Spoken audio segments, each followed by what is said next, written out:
सोमवती अमावस्या व्रत कथा। एक साहूकार था, उसके 7 बेटे 7 बहू थी और एक बेटी थी। बेटी की शादी नहीं हुई थी। उनके घर पर एक साधु महाराज रोज भिक्षा मांगने आते थे। तो बहू भी भिक्षा देने जाती तो साधु महाराज कहते कि पति के कंधे राज करो, और जब लड़की भिक्षा देने जाती तो साधु महाराज बोलता कि भाई भौजाई के कंधे राज करो।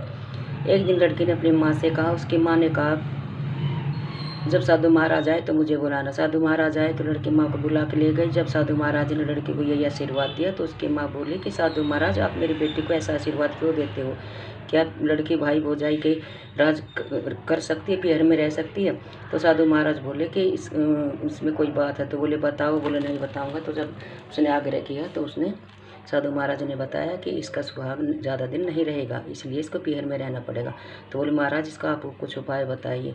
बोले इसका उपाय तो समुंदर पार शोभा धोबन है, अगर वो ही इसकी शादी में आके आशीर्वाद दे तभी इसका पति इसका सुहाग बना रहेगा। फिर उसकी माँ यह सुनकर समुंदर पार के लिए चल दी, शोभा धोबन घर के लिए।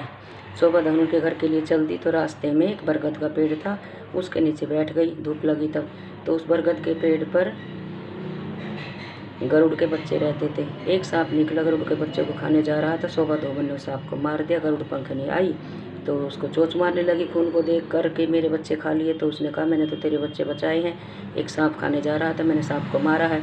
तब गरुड़ पंखनी बोली कि मांग क्या मांगती है? तो बोली कि मुझे शोभा धोबन के घर छोड़ा समुंदर पार। गरुड़ पंखनी अपने ऊपर पीठ पर बैठा कर उसको साहूकारनी को शोभा धोबन के गाँव में छोड़ी आई। अब एक घर में रहने लगी साहूकारनी, और सुबह जल्दी उठकर उसके घर के उसकी गाय भैंस की गाय थी उसके गोबर कूड़ा उसका सारा साफ सफाई, उसके आंगन का झाड़ू पोछा सब कर देती।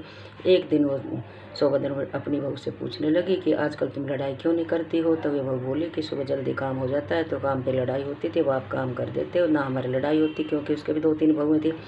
तो शोभा धोबन बोली मैं तो नहीं करती काम, कौन करके जाता है? अगले दिन शोभा धोबन जल्दी उठी, देखा तो एक औरत साफ सफाई कर रही है, गाय भैंस का चारा कर रही है, सारा काम करके चली जा रही। तो उसने उससे पूछा कि बहन तू कौन है, क्यों मेरा काम करती है? तब बोली बहन मेरी बेटी का सुहाग तू ही बचा सकती है, तो न पहले तू वचन दे तब बताऊंगी। तो शोभा धोबन ने वचन दिया। तो उसने वचन मांग कर कहा कि मेरी बेटी का सुहाग तेरे पास ही है, तो तेरे को मेरी बेटी का सुहाग बचाना पड़ेगा। तो तब वो गई।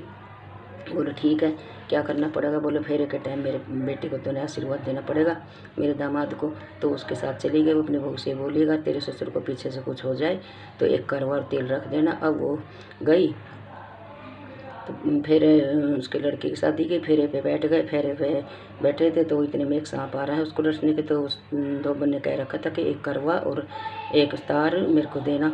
सांप आया तो उसने करवे में बांध लिया और पेड़ पर लटका दिया, और उसका दामाद सांप को देख के मूर्छित हो गया। तब शोभा धोबन ने अपनी मांग से संदूर लिया, माथे से बिंदी ली, आँख से काजल लिया और हाथ से मेहंदी ली और चितनी उंगली से उसको छींटा दिया, और बोली कि जितनी भी मैंने सोमवती अमावस की है वो सब इस लड़के को मिले। इतना कहते ही लड़का जीवित हो गया। फिर शोभा धोबन बोली अब तेरे लड़के का सुहाग बना रहेगा और मैं अपने घर जा रही हूँ। तब साहूकारनी बोली मांग जो मांगती है। बोली कुछ नहीं मांगो, मेरे को एक खाली हांडी दे दे। और खाली हांडी लेके शोभा धोबन चल दी। रास्ते में सोमवती अमावस्या पड़ी।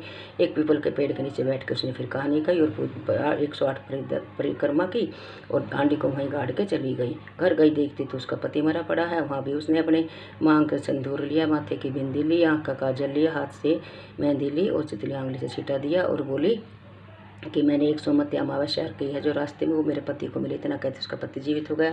इतने में एक साधु महाराज भिक्षा मांगने आया। जो आता था वो बोला कि कुछ भिक्षा दो। तो बोली मैं तो एक हांडी मिली थी, मैं तो उसको वहाँ रास्ते में गाड़ी आई हूँ पीपल के पेड़ के नीचे। तो साधु महाराज वहाँ गए तो उसमें मोहर सरपी भरी है। तो बोले साधु महाराज वापस आए। बोला आप तो कह रही थी खाली हांडी है, उसमें तो मोहर सरपी भरी है। बोले महाराज आपके भाग्य की आप ही रखो। बोले नहीं हमें तो 1-2 मोहर चाहिए और आपकी है, आप सोमवती अमावस्या ने ही आपको दी है। तो ऐसे कहकर ये सोमवती अमावस्या जैसे शोभा पर और उस लड़की को सुहाग दिया ऐसा सबको देना। कहते सुनते हो करा भरते सबको देना। तो ये सौभाग्यवती स्त्री जरूर से व्रत को करे। व्रत न करे तो कहानी सुने, कहानी न सुने तो कहानी सुनकर जल को पीपल के पेड़ में चढ़ाए। बोल सोमवती अमावस्या की जय।